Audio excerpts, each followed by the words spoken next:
LEGO Sonic the Hedgehog and LEGO Super Mario have a serious problem. Okay, maybe it's a lot less threatening than that, but it's very clear that things aren't nearly as great as they could be. I personally think it has to do with one specific thing, which oddly enough hasn't plagued all of the other themes based off of video games they've done before. That's not to say that LEGO Sonic and LEGO Mario aren't seeing some form of success. Heck, the Sonic theme exists as clearly that original LEGO Ideas set did well enough to warrant it, and LEGO Mario has over 3 years under its belt at this point. Not every LEGO theme lasts that long. But what exactly is the problem here? The characters look like they should, and you can see some of your favorite characters and lots of iconic things about each of these franchises in each set. Is there really something that's hampering their potential? Yes, and it's actually something beyond LEGO that's afoot. You see, no matter what toys you come across for Sonic and Mario, each of them are based off of brand recognition exclusively, rather than also incorporating the memorable games they come from proper. Mario can stomp on Goombas and Sonic can rescue animals from badniks.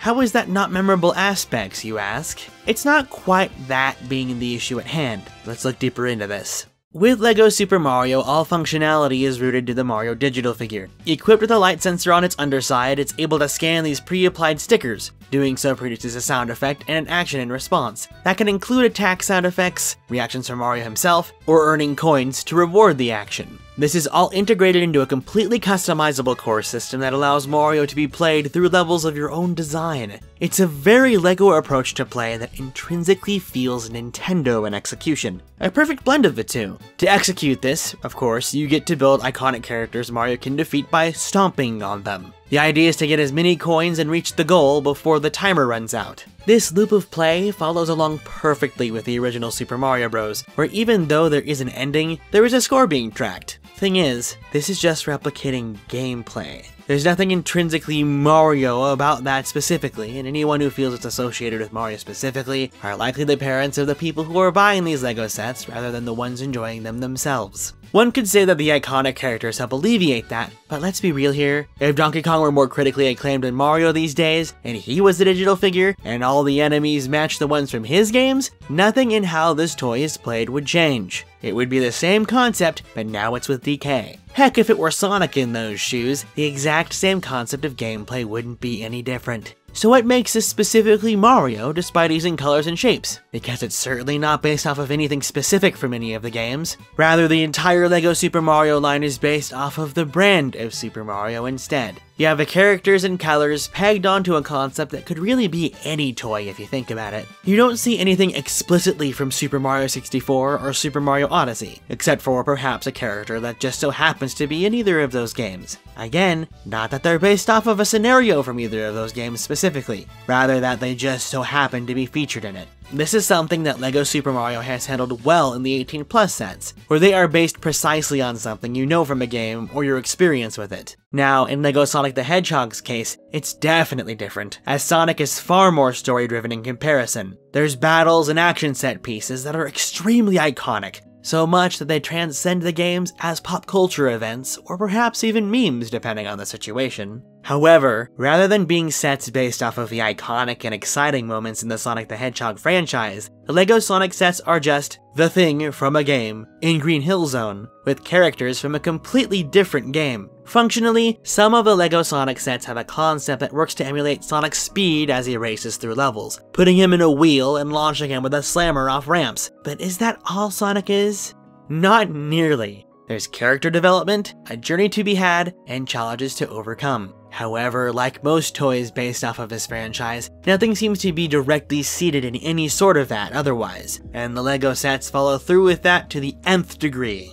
LEGO set is Sonic running, but it's Green Hill Zone, Sonic 1 Badnik. LEGO set is Tails stuff, Laboratory, but it's Green Hill Zone. Huh? One doesn't exist? We'll make one up then. Plain? Doesn't matter which, as long as Tails has one, Sonic 1 Badnik. LEGO set is Amy stuff. Wait, Amy doesn't have stuff when looking at Sonic at a surface level. Let's take an outdated concept from LEGO Friends' early years, because Amy is a girl, but it's Green Hill Zone, Sonic 1 Badnik. LEGO set is Eggman Robot. The Death Egg Robot is the only Eggman robot to ever exist ever, so we can only use that. Don't forget to put Green Hill Zone on the box, that's important. LEGO set is Green Hill Zone, but it's Green Hill Zone, Sonic 1 Badnik. Nothing here is actually based specifically off of anything from the Sonic the Hedgehog games. It's just a bunch of random things you might remember shoved into a box. I think the most interesting thing here is that everything is almost exclusively from the 2D Sonic games from the 90s, paired with characters that come from all the modern 3D games, despite the fact that 2D characters being familiar enough to have in these sets anyways these days. It then becomes clear, this isn't something they feel the need to keep in mind here. What matters only is that everything on the surface level of the Sonic franchise is there, which ultimately shows this semblance that there's not enough confidence in the actual brand as a toy in the first place. Just the outside stuff looking in. Doesn't matter if it makes sense. What's even stranger is it, again, all being based off of the 2D classic games almost exclusively, despite being a toy aimed for today's kids. It's not to say 2D Sonic games aren't relevant, but as a toy for kids first, you'd think there would be stuff here from the games they've certainly played. I can tell you now, most kids these days do not have the patience to play Sonic the Hedgehog 1 and 2, and likely have no idea what some of these sets are even based off of because of that. Now, of course, these sets have Sonic, Tails, Amy, Eggman, and eventually Knuckles in them, and for several people, that's enough. This argument would become completely moot if these sets are based off of Sonic Mania, a recent and acclaimed game that takes all cues from the classic Sonic games, but that's not what's going on here at all. This has been a huge issue for so many brands as of late that it can become stale extremely fast. But if someone like LEGO were to recreate a moment from the games, that changes everything. Let me give you a couple examples. Non-specific, Mario vs. Bowser. Specific, Mario fights Bowser on a battlefield designed like Super Mario Odyssey's, complete with their outfits and the way to defeat him. Non-specific, Sonic fights a big robot. Specific, Sonic fights Giganto the Titan from Sonic Frontiers, and it includes firing lasers, the Chaos Emeralds, and Super Sonic.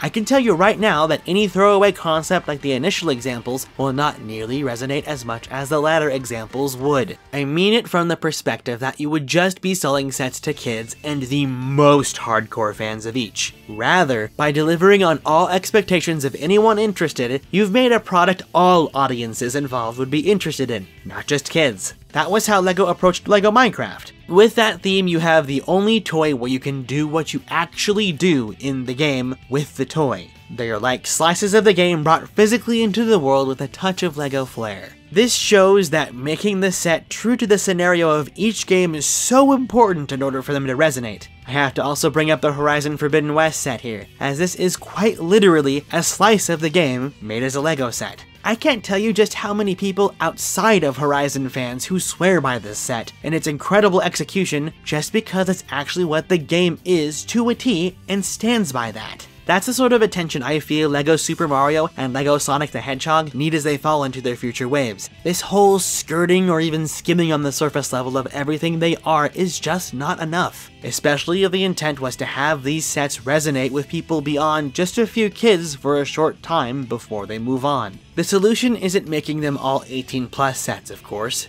If they did that, then we wouldn't get any sets from anything after 1996 for anything E-rated, despite 18-year-olds only being born in a year starting with 20 these days. That's another conversation to be had at another time. Mario and Sonic have so much staying power as video game franchises, yet their presence on the shelves as toys have only rarely ever taken the world on by delivering exactly what everyone expects. Toys do keep getting made, but are they ever doing something that truly encapsulates what they are? LEGO, with their acclaim and the eyes the world has on them, can be the trendsetters, proving that so much more can be done with these IP, which is something we still see in action these days with LEGO Star Wars. Perhaps LEGO is risk-averse here? If they are, in my opinion, it's actually more a risk to not follow up surface-level products with stuff directly from the source material, especially if they want to see these themes last for a long time, which I know is precisely what they expected from the start, from these two especially. Do you agree? What more could be done with these themes that you would love to see? Is there something they're doing now that you like? Let me know down in the comments what you think. Don't forget to leave a like and subscribe if you enjoyed this video. You can also donate an amount of your choice with super thanks by clicking the thanks button. Your comment gets highlighted in the comment section for your generosity. Check out some more LEGO video game videos on the end screen now. I'm Pen and I'll see you next time.